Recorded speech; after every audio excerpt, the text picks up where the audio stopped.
আসসালামু আলাইকুম। আমার মনে হয় পৃথিবীর সবথেকে সুন্দর, মানে আমার মনে হয় যেটা পৃথিবীর সবথেকে সুন্দর এয়ারপোর্ট মনে হয় মালদ্বীপের এই মালে ইন্টারন্যাশনাল এয়ারপোর্ট। আহ, যেটা দেখতে ঠিক এরকম। এই যে দেখেন বিষয়টা কত সুন্দর।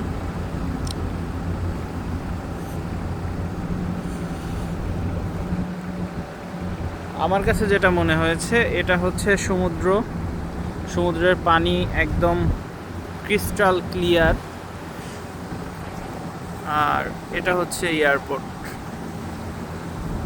মানে আপনি ইমিগ্রেশন ক্রস করার পরে এরকম সুন্দর একটা দৃশ্য দেখতে পারবেন। মানে এখানে মানে অসাধারণ এক দৃশ্য। আমার কাছে মনে হয়েছে যে পৃথিবীর সবচাইতে সুন্দর এয়ারপোর্ট মনে হয় এটাই। বাকিটা আমার জানা নাই, যদি কারো জানা থাকে তাহলে জানাবেন।